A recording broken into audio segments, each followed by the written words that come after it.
अस्सलामुअलैकुम my YouTube members. Welcome to the JSW concept channel. उम्मीद करती हूँ आप सब खैरियत से होंगे। अपने लास्ट लेक्चर में हमने general characteristics of organic compounds के बारे में बात की थी। Today the topic of our discussion is sources of organic compounds. आज हम ऑर्गेनिक कंपाउंड्स के सोर्सेज के बारे में बात करेंगे। So let's start. Organic compounds को हम मोस्टली एनिमल्स और प्लांट्स से प्रिपेयर करते हैं। एनिमल्स हमारे पास ऑर्गेनिक कंपाउंड्स के टू मेन ग्रुप्स को सिंथेसाइज कर रहे होते हैं, प्रोटीन्स और नंबर 2 फैट्स। अब प्रोटीन के सोर्सेज क्या होते हैं? Meat, mutton, chicken and eggs. और फैट्स के सोर्सेज होते हैं मिल्क एंड बटर। और प्लांट्स हमारे पास प्लांट्स हमें सिंथेसाइज करके देते हैं carbohydrates, proteins, fats and vitamins. Next पे वो कह रहे हैं more dead plants buried under the earth crust are converted through biochemical processes. हमारे पास ऑर्गेनिक कंपाउंड्स को हम डेड प्लांट्स से भी ऑब्टेन करते हैं, जो कि ज़मीन के अंदर दफन हो जाते हैं और वो बायोकेमिकल प्रोसेसेस के ज़रिए कन्वर्ट हो जाते हैं कोल, पेट्रोलियम और नेचुरल गैस के अंदर। कोल, पेट्रोलियम और नेचुरल गैस हमारे पास मेन सोर्सेज हैं ऑर्गेनिक कंपाउंड्स के। इनको हम डिस्ट्रक्टिव डिस्टिलेशन ऑफ कोल से भी ऑब्टेन कर सकते हैं and fractional distillation of petroleum से भी हासिल कर सकते हैं। अब आपसे MCQ में पूछ सकते हैं कि डिस्ट्रक्टिव डिस्टिलेशन किसकी हम कर रहे होते हैं? कोल की। और फ्रैक्शनल डिस्टिलेशन किसकी करते हैं? पेट्रोलियम की। Details of each source are given in the figure below. नीचे उन्होंने हमारे पास चार्ट टाइप दिया हुआ है कि सोर्सेज ऑफ ऑर्गेनिक कंपाउंड्स कौन से हैं। 2 हैं, number 1 animal, number 2 plants. Number 1 animal से हम स्टार्ट करते हैं। एनिमल से फर्दर हम क्या ले रहे होते हैं? प्रोटीन्स और फैट्स। प्रोटीन्स किससे आ रही होती है? Eggs, mutton, chicken, beef, fish. ये आपने MCQ पॉइंट ऑफ व्यू से ये बातें छोटे छोटे पॉइंट्स हैं, जहन में रखने हैं। फैट्स हम कहाँ से ले रहे होते हैं? मिल्क, बटर, चीज़।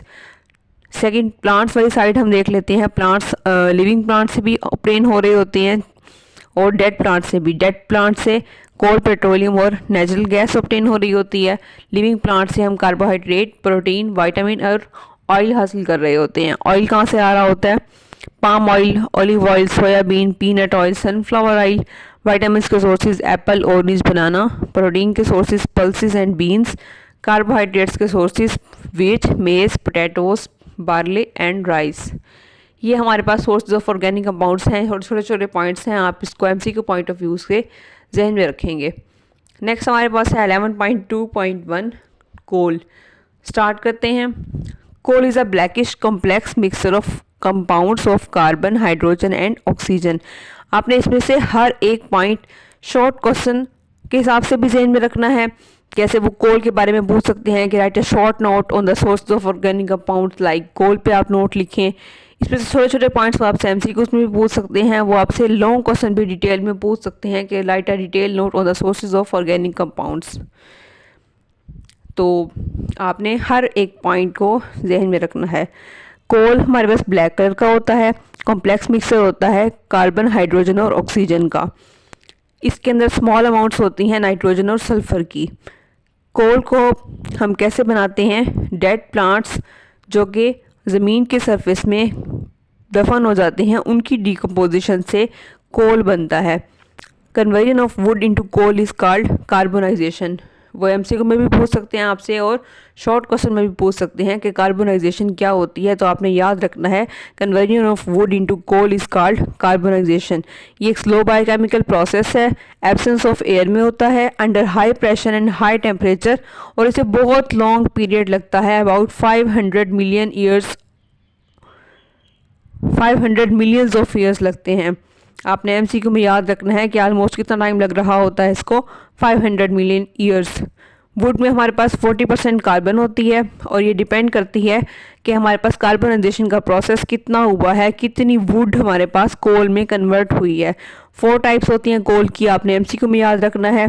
ये टाइप्स एक दूसरे से कैसे डिफर करती हैं? With respect to carbon content, volatile matter and moisture. ये 3 पॉइंट्स की बेस पे एक दूसरे में इनका डिफरेंस होता है। टेबल देख लेते हैं हम। 4 टाइप्स उन्होंने बताई हैं कोल की।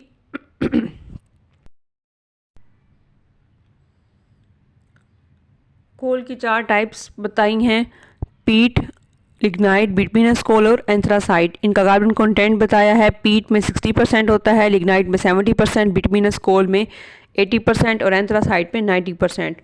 नेक्स्ट इन्होंने इनके यूजेस बताए हैं कि पीट इंफीरियर क्वालिटी का कोल होता है, इसको हम कोल किल में भट्टियों में इस्तेमाल करते हैं। नंबर 2 पे लिग्नाइट है, ये सॉफ्ट कोल होता है, इसको हम थर्मल पावर स्टेशन में इस्तेमाल करते हैं। नंबर 3 पे बिटुमिनस कोल है, इसकी ये कॉमन वैरायटी है, इसको हम हाउस होल्ड कोल जो कि हम घरों में अंगीठियाँ जलाने के लिए इस्तेमाल करते हैं वो बिटुमिनस कोल होता है। नंबर 4 पे है एंथ्रासाइट, ये सुपीरियर क्वालिटी का हार्ड कोल होता है, इसको हम इंडस्ट्री में इस्तेमाल करते हैं। आपसे ये बातें वो एमसीक्यू में छोटे छोटे पॉइंट्स भी पूछ सकते हैं, इनका कार्बन कंटेंट पूछ सकते हैं कि इन्फीरियर क्वालिटी का कोल कौन सा होता है, सॉफ्ट कौन सा होता है, इंडस्ट्रीज़ में कौन सा इस्तेमाल करते हैं। और आपसे ये शॉर्ट क्वेश्चन में भी पूछ सकते हैं कि write a short note on the types of coal, तो आपने इनका कार्बन कंटेंट और इनके यूजेस शॉर्ट आंसर में मेंशन करेंगे। अंडरस्टैंड। नेक्स्ट है coal has become a major source of organic compounds because of destructive distillation. Coal की हम क्या करते हैं, डिस्ट्रक्टिव डिस्टिलेशन करते हैं। डिस्ट्रक्टिव डिस्टिलेशन क्या होती है, the strong heating of coal in the absence of air is called destructive distillation. आपको इसकी डेफिनेशन भी आनी चाहिए।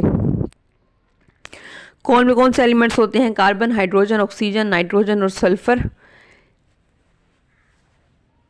So destructive distillation coal provides a large number of organic compounds along with a few inorganic compounds.